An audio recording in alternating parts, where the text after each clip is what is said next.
Introducción. Los fundamentos de la ética han sido estudiados por varios filósofos griegos que tratan de buscar una definición clara sobre este tema. La ética es un ideal de la conducta humana que orienta a cada persona sobre lo que está bien, lo que es correcto y lo que se debería hacer, entendiendo su vida en relación con sus semejantes, siempre buscando el bien común.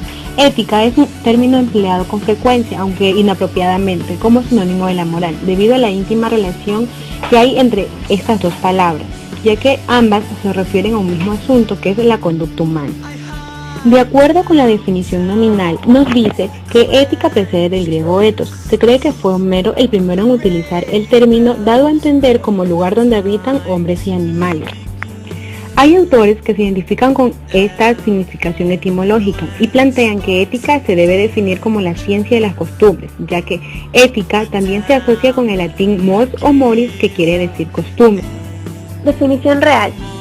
Aceptada la definición etimológica de la ética como ciencia de las costumbres, hay investigadores en cambio que hacen cuestionamiento a que este concepto daría lugar a equívocos y conflictos en sociedades que no reconocerían ni aceptarían principios ajenos a sus costumbres y a los modos de obrar propios, porque simplemente no hay costumbres universales aceptadas y practicadas.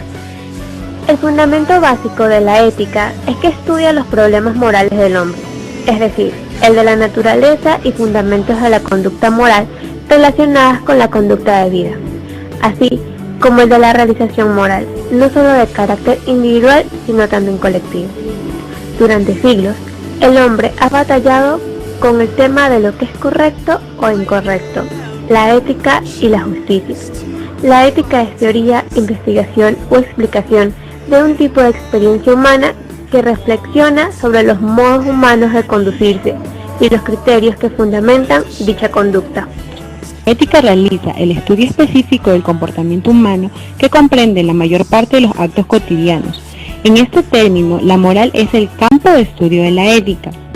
El campo de la ética es la moral efectiva, real, sin restricciones de tiempo, espacio u otro índole. La ética tiene la tarea de investigar, explicar y esclarecer el comportamiento humano.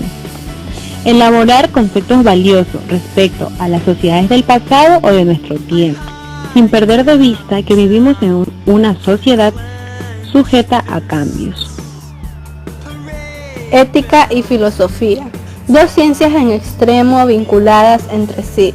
La primera, ciencia de la conducta humana, y la segunda, ciencia del ser en su totalidad. La ética es parte de la filosofía, por lo tanto, su estudio tiene el carácter de la universalidad, que es de la ciencia de donde proviene la filosofía, y no solo se detienen en el conocimiento del comportamiento moral, exclusivo del hombre, sino que reflexiona y califica el deber de ser, enfocado en las perspectivas del hacer ideal en el que está inmerso el ser humano. Dentro del desarrollo histórico de la ética tenemos las primeras preocupaciones en la antigua Grecia. El hombre desde el siglo VIII hasta la primera mitad del siglo V a.C. mantiene una posición filosófica que le hace ante la historia un admirador de la naturaleza, pues desborda optimismo cuando plantea los problemas del mundo físico, imposibles sin el pensamiento racional que busca la explicación del todo, sus causas, sus elementos, el devenir, etc. A partir de Heráclito, uno de los más notables filosóficos del periodo cosmológico, aparecen las primeras manifestaciones relacionadas con la ética. La dialéctica de Heráclito tiene como guía fundamental el devenir, explicado que el cambio no especulativo sino concreto se produce por la lucha y la armonía de los contrarios. Demócrito. La ética de Demócrito se halla en su libro Corpus Democritae, que define al hombre como un microcosmo, un conjunto de átomos y vacío, es decir, que la realidad del hombre está formada por lo que es y por lo que no es. También consideraba que el fin del hombre es la conservación del equilibrio, es decir, la serenidad del ánimo, el bienestar, que no hay que confundirlo con los goces de los placeres sensibles, sino con aquel estado en el que el hombre se encuentra en equilibrio, sin perturbaciones por algún miedo, pasión o temor supersticioso a los dioses. Protágora. Él decía que el hombre es la medida de todas las cosas. de las que son por el modo en que son y de las que no son por el modo en que no son. Explicándolo de otra manera, cual me parece a mí cada cosa, tal es para mí; cual te parece a ti cada cosa, tal es para ti. Decía que la verdad la tiene cada hombre, pero le pertenece al que puede convencer, es decir, al más hábil en el uso de la palabra, de la retórica. Sócrates. Él abordó el tema, mantenía que debemos saber lo que es el coraje, la justicia, la ley, el gobierno, antes de poder ser valientes, buenos ciudadanos o gobernantes buenos o justos. Platón. Él siguió las teorías de su maestro Sócrates, pero insistía en que estas definiciones solo podían hacerse mediante la razón.